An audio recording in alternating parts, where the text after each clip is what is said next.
cantik itu dibagi dua katanya. Ada cantik yang luar, cantik yang dalam. Terus kalau cantik fisik mah ya fisik yang utama katanya gitu. Kalau cantik dalam ya boleh lah, siapapun wanita cantik, berarti itu cantiknya dari dalam.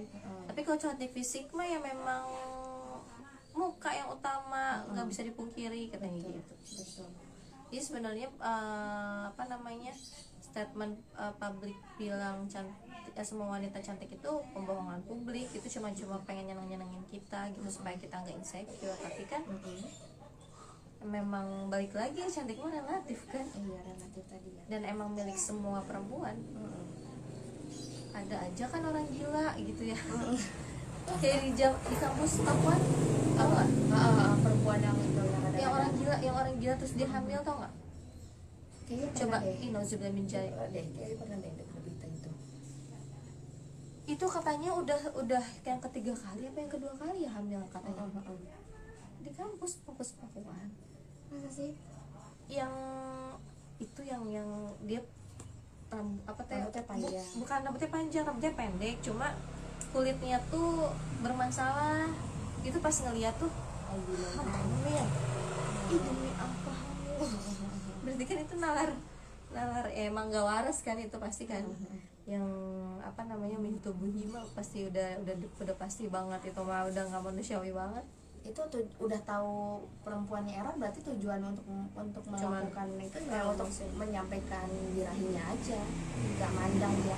Jangankan yang kayak gitu ya, hewan aja bisa sampai digitu-gituin gitu. Iya. Itu mah emang udah kelainan penyimpangan. Kelainan seks. Benar, penyimpangan.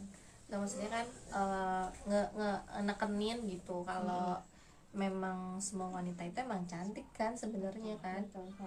Kayak sekelas ada misalnya kita anggap itu jelek, tapi kan ada aja gitu laki-laki yang bilang dia cantik. Itu balik lagi ke selera. Iya kan, balik Selera lagi. orang-orang memandang cantik itu kan tergantung selera masing-masing gitu aja. Relatif, akhirnya kan relatif. Jadi menurut Hagia, Yo, disambil. cantik itu benar nggak sih dibagi jadi dua, yang luar sama yang dalam itu? Nah gitu kan, tadi balik lagi ya, cantik fisik. Berarti kan kalau cantik dari luar tuh cantik fisik, kalau dari dalam tuh kan cantik cantik yang ya akhlak lah, sifat ya, lebih ke sifat gitu kan. Berarti kalau dia cantik secara penampilan tapi sempurna banget orang yang mempunyai dua kecantikan itu, lengkap gitu. Tapi kalau dia hanya mempunyai salah satu, tapi salah satunya gini loh, salah satunya maksudnya hanya cantik dari dalam doang. Tadi kan ada dari luar dan dari dalam, tanpa dia punya kecantikan dari luar menurut orang kebanyakan. Ya udah, nggak masalah juga, yang penting dia punya poin utama tadi, cantik dari dalam. Tapi kalau dia cuma punya cantik dari luar tapi nggak punya yang dalam, itu udah minus banget. Orang awam juga bisa nilai itu minus. Iya, nggak buat apa cantik? nggak berarti. Cantik wajahnya, Fisik luar, tapi ternyata hatinya itu banyak banget lah. Itu banyak banget lah ya. Dan kita jangan mengikuti orang kebanyakan seperti itu. Karena kalau suami saya tuh suka ngasih tahu, ngapain sih banyak gaya, bagusin penampilan, tapi nggak ada otaknya. Iya benar. Nggak ada otak dalam artian diajak ngomong kayak nggak nyambung. Terus yang diomongin tidak visioner gitu, tidak mustahil, tidak cemerlang, tidak terdepan istilahnya. Terus dia cenderung nggak open mind secara syara ya gitu. Terus dia juga menutup diri, terlalu batasan-batasannya tuh berlebihan gitu sampai dia benar-benar individualis gitu. Itu kan minus banget gitu. Dan sayang kalau punya karakter individualis seperti itu gitu, untuk orang yang punya fisik cantik maupun fisik hati gitu. Kamu explore aja deh kemampuan cantik dalam diri kamu tuh. Kalau kamu merasa tidak cantik fisik menurut penilaian orang, kamu keluarin, saya punya cantik diri apa nih gitu. Misalnya saya mudah tersentuh kalau ngeliat orang yang membutuhkan, orang yang pikarunyaun, saya mudah tersentuh. Itu kamu gali potensi itu untuk misalnya untuk bisa menjadi seorang volunteer atau menggerakkan diri produktif untuk melakukan sesuatu yang bermanfaat gitu, kalau merasa tidak memiliki kecantikan fisik tadi ya. Tapi saya juga beranggapan bahwa orang yang cantik fisik kalau di hidupnya nggak bermanfaat ya, Buat ya itu apa? tadi ya nothing banget gitu. Iya bener. Ya ampun. Padahal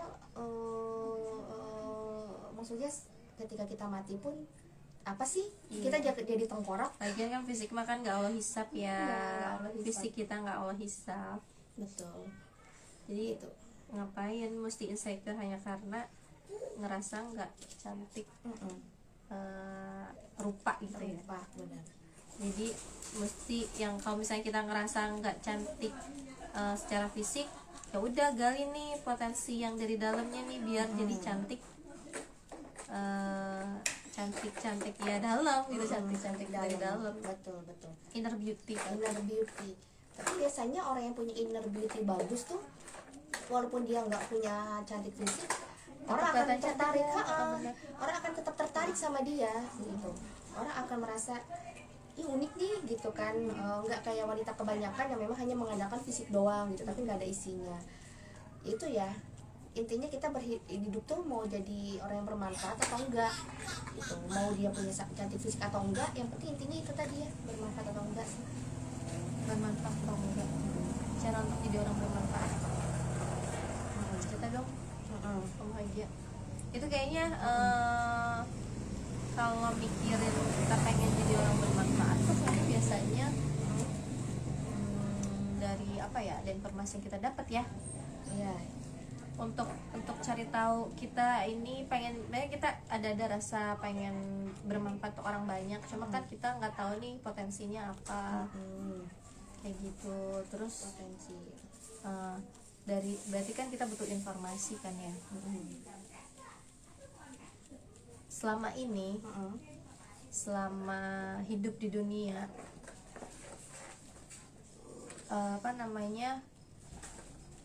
ngerasa nggak sih ada kesalahan informasi setelah misalnya pencarian jati diri, atau misalnya kayak hijrah kan, zaman sekarang kan fenomena hijrah gitu kan ya. Betul. Ada nggak sih informasi yang belum hijrah nih kayak gini? Persepsi ya, dan memandang hidup ya maksudnya. Iya benar. banyak lah misinformasi atau mispersepsi itu dalam pergejolakan pencarian jati diri itu. Saya sudah melewati masa-masa itu. Bahkan itu kan waktu gadis, waktu zamannya masih sekolah lah, itu wajar lah, usia remaja, fase dimana katanya kita mencari jati diri gitu. Benar. Kemudian pencarian itu akan terus terjadi sampai menikah pun pasti akan menemukan itu. Drill hidup ya kayaknya kalau dari kita ya. Makanya fase sudah menikah itu sempurna banget pencarian jati dirinya loh. Kadang gini, kita sudah di zona nyaman ketika masih gadis, tapi ketika kita sudah menyempurnakan agama melalui pernikahan, itu beda banget gitu zona nyamannya. Maka kita mungkin nggak akan pernah nemuin zona nyaman itu, karena kita nggak bisa idealis. Kita ada banyak tanggung jawab yang harus kita tuntaskan, apalagi ketika kamu diamanai anak langsung gitu. Itu bakal lebih kaget lagi, ya nggak? Nah, sedangkan persepsi saya dulu sebelum nikah bahwa cantik tadi ya, saya tuh senang berpenampilan menarik gitu. Saya senang mengundang perhatian orang tuh, entah dari cara saya ngomong, hahihi, bercanda gitu. Saya orangnya receh ya, senang bercanda sama orang. Kemudian jadi bahan perhatian orang tuh senang gitu, entah dari cara ngomong maupun penampilan saya. Makanya Extrovert. Ya gitu. Makanya saya tuh lebih ini tuh ya, entahlah, pencarian jati diri itu mencari pengakuan dari orang lain. Ketika memang qadarullah, memang itu kita tidak bisa memilih kita dilahirkan oleh siapa ya. Saya terlahir dari orang tua yang sibuk karena pekerjaan gitu, dua-duanya ya.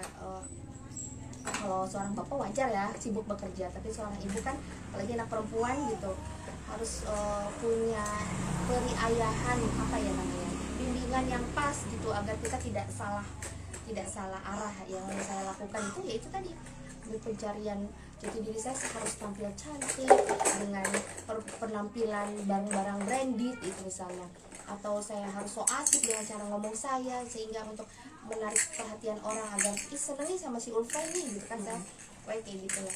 Oh, pengennya kayak gitu dulu. Jadi pandangan orang berarti ya, jadi perhatian ya orang. jadi perhatian orang tadi. Tapi ketika menikah, apalagi punya anak itu 180 derajat jungkir balik, berbeda banget gitu. Nikahnya umur berapa? Umur 22 deh, suami 22 masih semester 6. Masih semester 6. Suami itu Udah nikah semester 6? Iya, berarti bentar lagi mau lulus sebenarnya ya. Oh ya Allah, Masya Allah ya. Soalnya kan biasanya kan kalau orang mau nikah itu kan ini nunggu apa, kuliah beres dulu sih, Netes dulu ya dari nunggu kerja dulu kayak gitu. Ngerasain punya gaji pertama gimana Kok bisa sih gitu. milih, maksudnya berani gitu nikah pas lagi pada kuliah. Suami juga gitu, sama Iya, posisinya. masih kuliah juga, dia kakak tingkat berarti kan ya. Kenapa ya? Pertama dari SMP saya punya cita-cita pengen nikah muda. Memang senang nikah muda, dan mungkin saya juga merasa pacaran juga udah ngalamin kayak nyari perhatian tuh. Ya itu tadi ya, keluar ke pacar, ke teman cowok, Pernah jadi dia. ya itu bukan pernah lagi. Tadi ya proses pencarian jati diri tadi ada di posisi dimana saya pengen cantik di mata orang lain, itu proses jati diri saya gitu. Makanya pas saya memutuskan nikah muda, memang keinginan dari SMP, kemudian terrealisasi di umur masih kuliah, why not gitu. Tapi kewajiban saya satu, untuk memenuhi istilahnya memenuhi keinginan saya memang nikah muda itu menyelesaikan kuliah. Ya udah, saya tepati janji saya di saat memang orang tua saya, katanya bapak saya kan sudah wafat, jadi memang bertemu jodoh itu ketika bapak sudah nggak ada, dan itu juga bagian dari doa beliau sepertinya ya. Beliau mendoakan anak perempuan saya, hanya 2 bersaudara, laki-laki dan perempuan, saya sendiri menginginkan anak perempuannya itu terjaga karena bapak saya tahu saya tip karakternya gimana, mungkin pengen anaknya baik-baik saja ya. Ya udah, akhirnya pas bapak meninggal itu wafat di Makkah Al-Mukarramah dalam keadaan haji badal, sedang membadalkan bapaknya bapak. Itu Masya Allah, dan mungkin itu doa beliau juga di Mekah bahwa ketika saya nggak ada usia, tolong jaga anak perempuan saya. Mungkin itu ya yang didoakan bapak saya. Maka ketika bapak meninggal tuh ya saya malah ketemu jodoh, dan itu benar-benar dimudahkan ya. 5 bulan proses penjajakan untuk langsung menikah. 5 bulan kenal. 5 bulan langsung pengen nikah. Tadi mau 3 bulan mau kenal udah nikah, cuman ditahan-tahan dulu. Kita harus umroh dulu, ziarah ke makam bapak di Mekah gitu. Istilahnya kayak minta izin lah kalau kata ibu saya mau ke sana. Ya udah, saya umroh dulu, lalu saya pulang umroh menikah di situ. Dan saya tuh di zona nyaman tadi ya teman-teman, bahwa itu semester 6 gitu. Jadi dan amazingnya Allah ngasih anak cepat di saat saya semester 7 ya. Pokoknya mendekati tapi suami dulu yang lulus. Suami semester berapa waktu itu? Semester 7 cuma 8. Kan bedanya 2 semester ya kalau sama kakak tingkat tuh kan.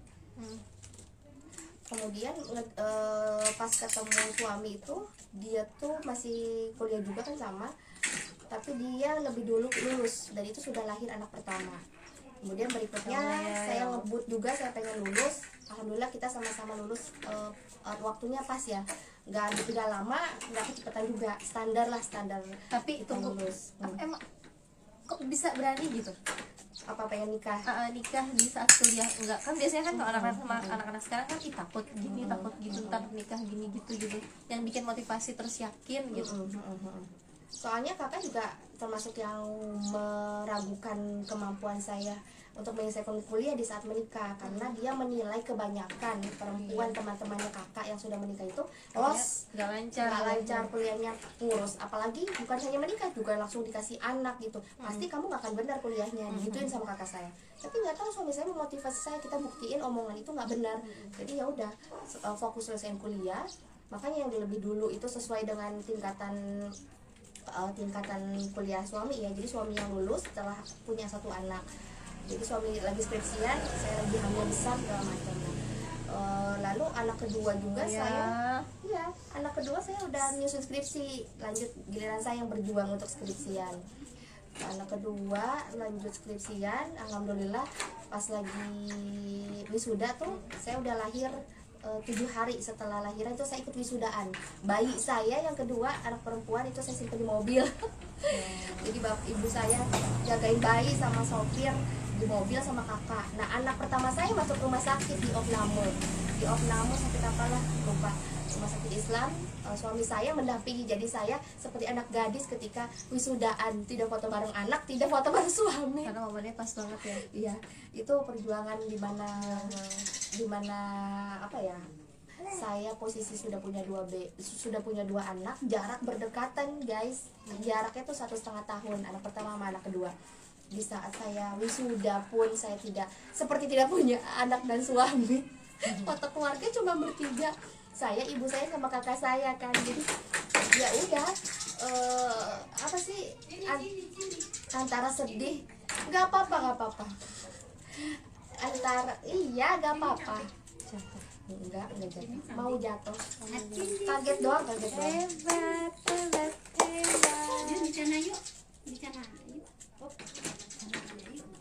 Biarin teh padahal lagi anjing. Oh, Kaget dong kaget.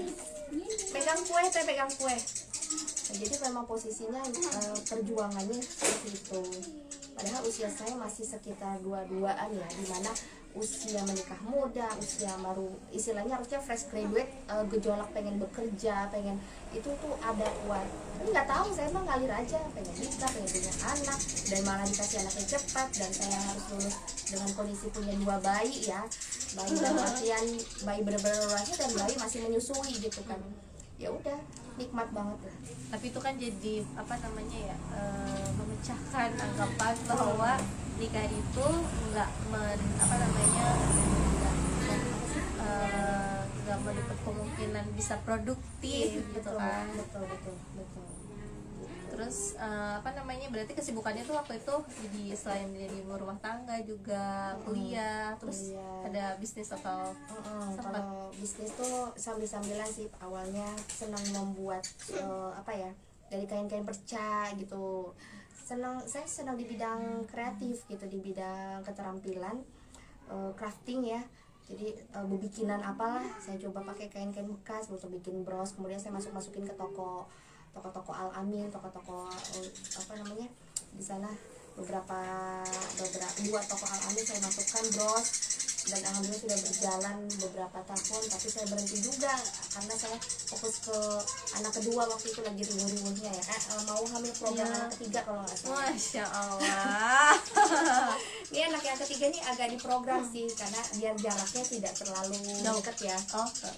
Biar nggak terlalu dekat, jadi biar jaraknya jauhan aja deh. Jadi sebenarnya kita juga nggak pakai KB, karena memang dalam Islam kan KB itu dilarang ya. Yang boleh kita untuk mengatur itu ya udah secara alamiah aja gitu. Nah, kemudian saya atur anak ketiga itu, saya tetap orangnya karena emang dasar basicnya nggak mau diem, pengen deh produktif gitu, walaupun saya tidak bisa terkungkung dengan situasi yang begitu aja gitu. Akhirnya kita dibuka usaha bros, dari bros saya melebarkan, saya bikin hand bouquet pernikahan dengan basic tadi ya, tetap bunganya tuh dari buatan tangan sendiri, dijahit, pita satin dan lain sebagainya. Kemudian saya juga coba bikin mahar bingkai, hias hantaran, dan sekarang baru-baru ini memberanikan diri udah hampir 2 tahun lebih membuka jasa dekorasi wedding gitu.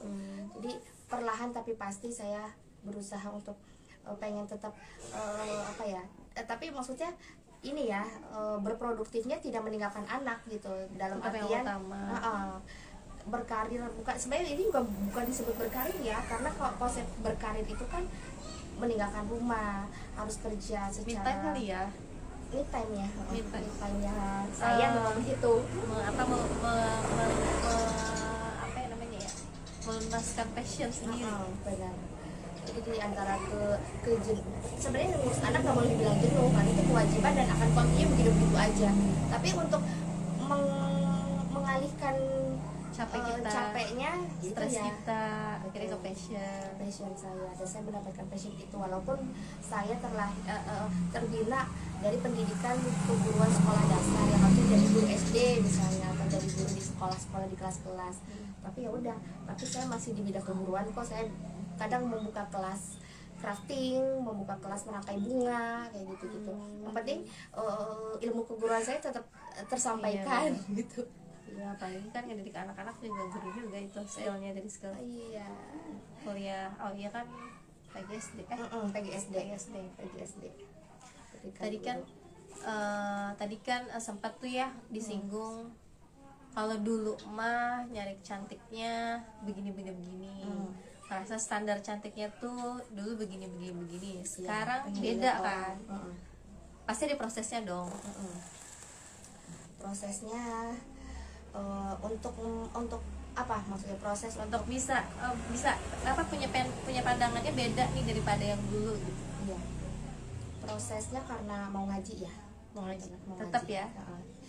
Tujuan apa namanya, poin utamanya mau ngajinya diajak orang ya, apa kemauan sendiri atau sendiri. dirayu atau gimana Iya. atau dijebak jebak yang secara dijebak secara aksan atau betul.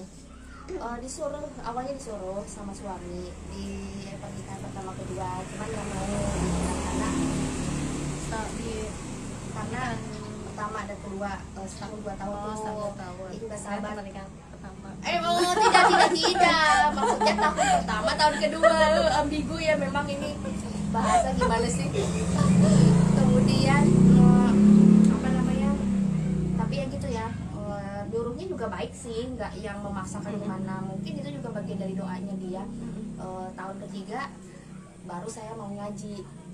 Itu pun saya mau ngaji nggak mau karena perintah suami gitu, nggak mau karena manusia maksudnya. iya Karena saya tahu bahwa itu pilihan yang harus dari hati gitu kan, nggak makanya bisa nolak yang tahun pertama kedua ajakan-ajakan itu gitu. Dan memang dia juga nggak yang setiap saat ngaji dong nggak ngomong gitu dulu ya. Mungkin sebulan sekali kali ajakan itu akan terus ada gitu. Ya udah diajak juga sama mertua, tapi balik lagi tetap nggak mau ngaji karena suruh gitu. Walaupun setelah saya nyadar sekarang bahwa ngaji itu memang harus dipaksain, karena kalau nggak maksain kita nggak akan pernah mau tuh belajar Islam. Gitu. karena setannya selalu menggoda Betul. untuk menggagalkan. Itu karena pengalaman sendiri sih ya, tisu lagi karena pengalaman sendiri merasakan bahwa nggak mau disuruh-suruh, kok mau dari hati, betul itunya mah. Tapi kita nih sebagai sumber pingin hijrahnya itu harus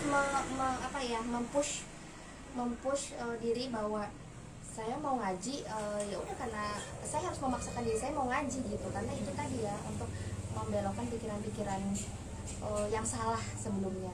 Seperti tadi kan, saya waktu mudanya pengen cantik tuh selalu tampil modis, selalu pengen bercakap tuh diperhatikan orang gitu, pengen dilihat orang tuh cantiknya ya kayak begitulah.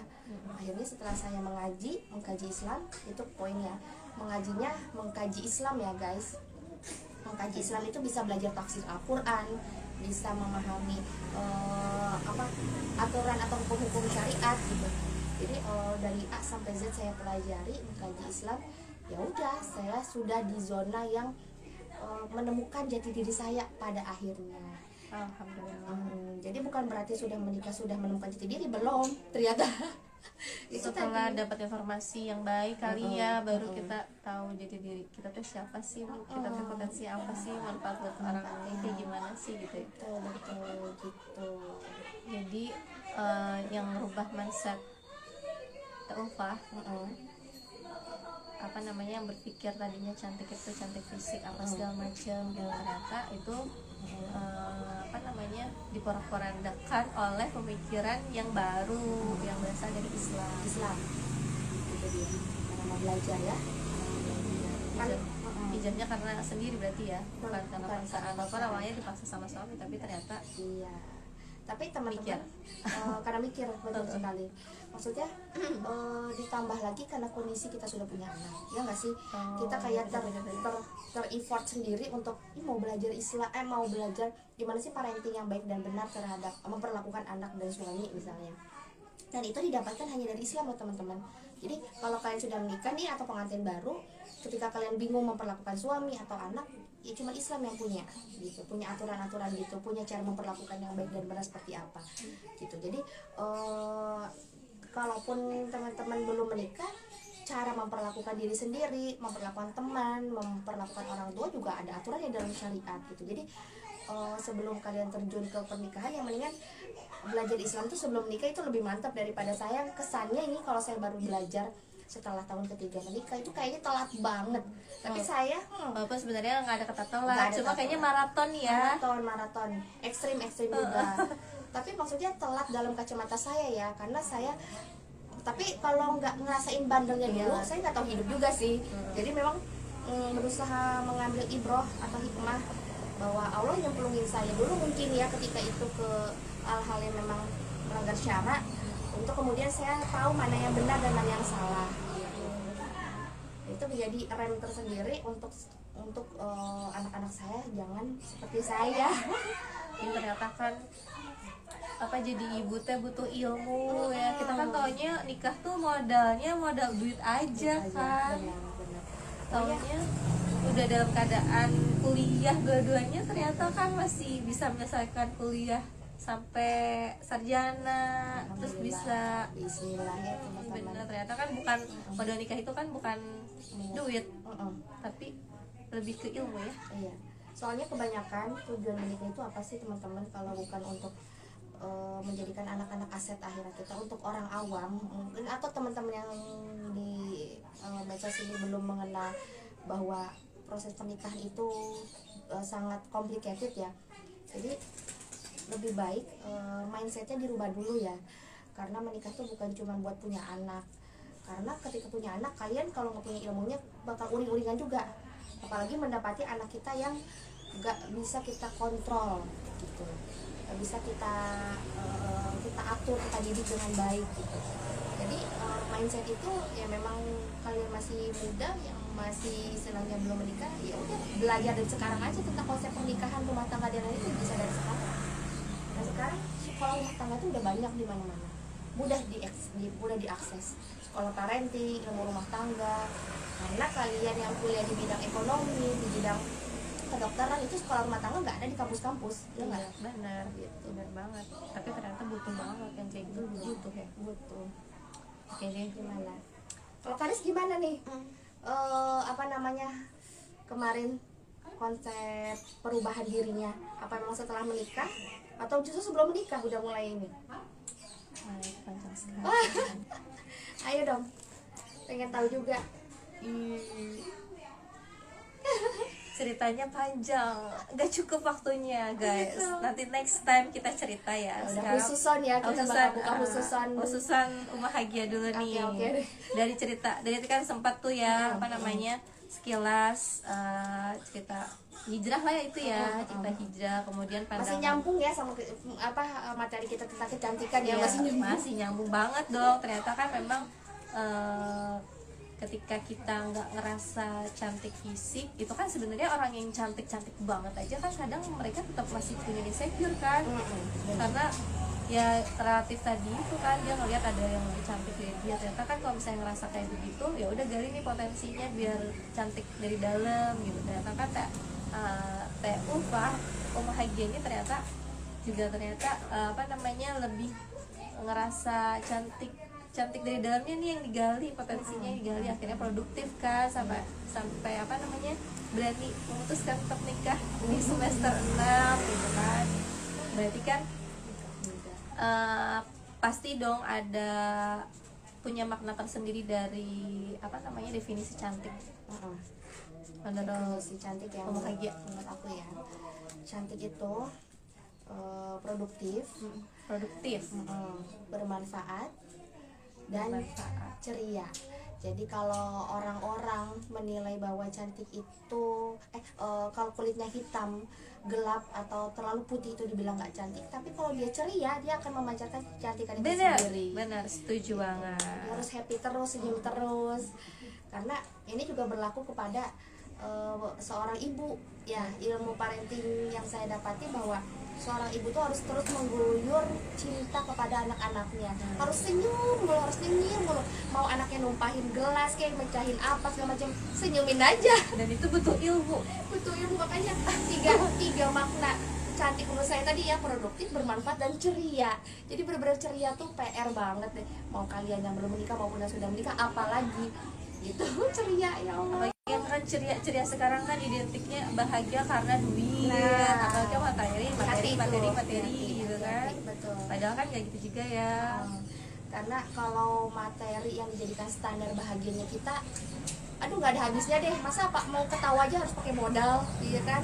Padahal maksudnya apa ya, ketawa kayak saya, untuk saya pribadi, bahagia itu, happy itu ketika makan bakso di rumah yang pedes banget tanpa direcokin sama baby. Itu nikmat, bahagia banget, dan itu bisa membuat booster me time saya dan booster tersendiri buat saya. Jadi nggak usah kita mematok bahwa healing atau pengobatan diri dan pengen ceria itu harus udah harus keluar kota, keluar jalan-jalan, hebring segala macam. Nyawan sampai berjuta-juta. Iya, kamu juga nih di antara kesibukan kampus, tugas-tugas ataupun kantor yang memang menyita waktu, me time kalian apa makan Indomie pakai cabai, mungkin itu juga bagian dari kebahagiaan. Tapi itu emang bener sih, rata-rata juga begitu juga sih ya. Sebagai salah satu me time juga ya.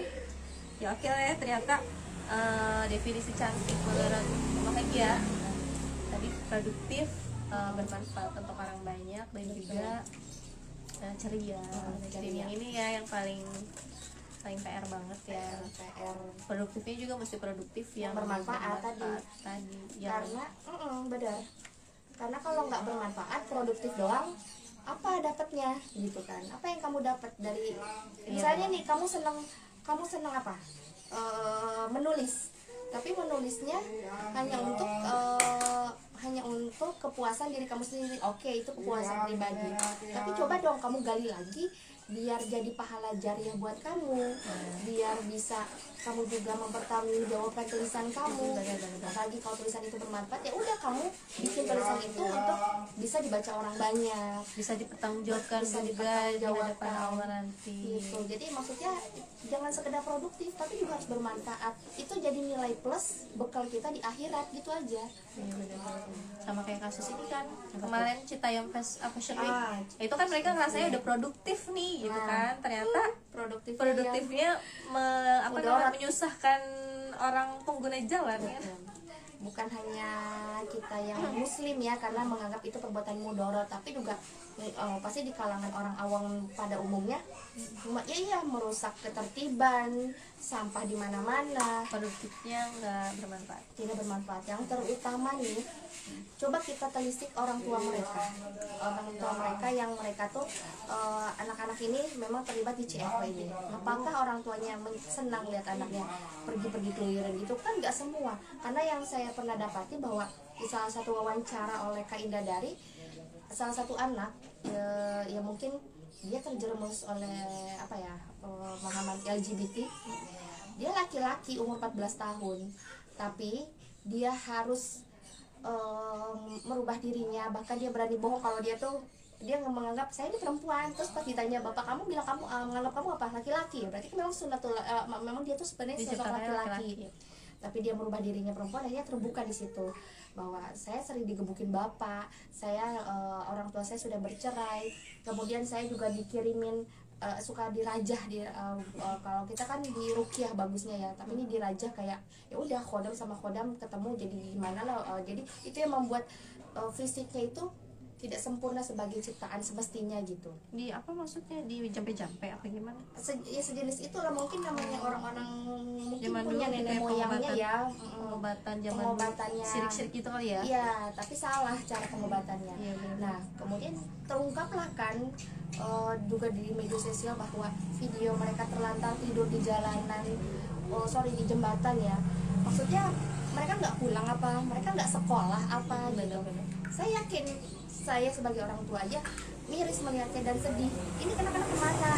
mungkin dicariin karena pulangnya malam-malam terus, mungkin nggak pulang-pulang nih anak, Iya. atau dalam kena pergaulan yang macam-macam, obat-obatan terlalu ini.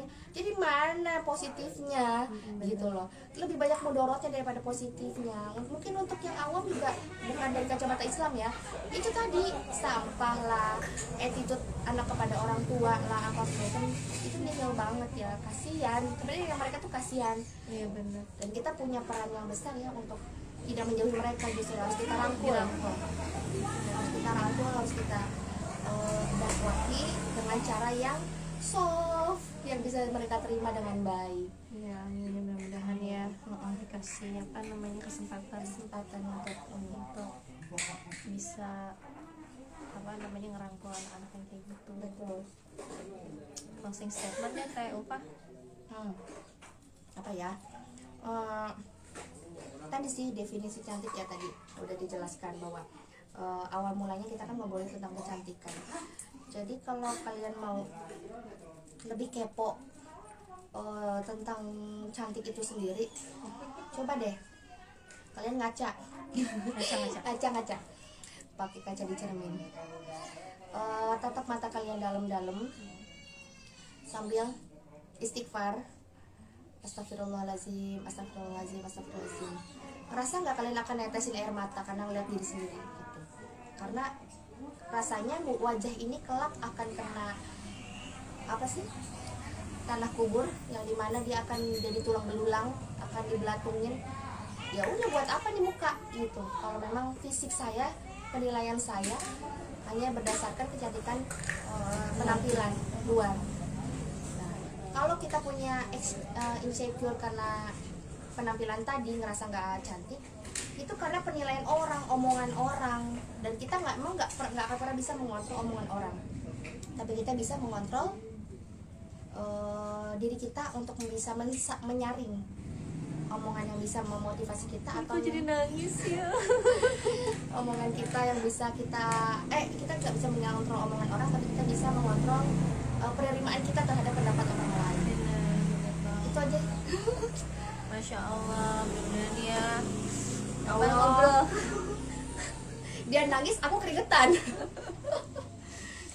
Pokoknya kalau misalnya dipraktekin gitu ya.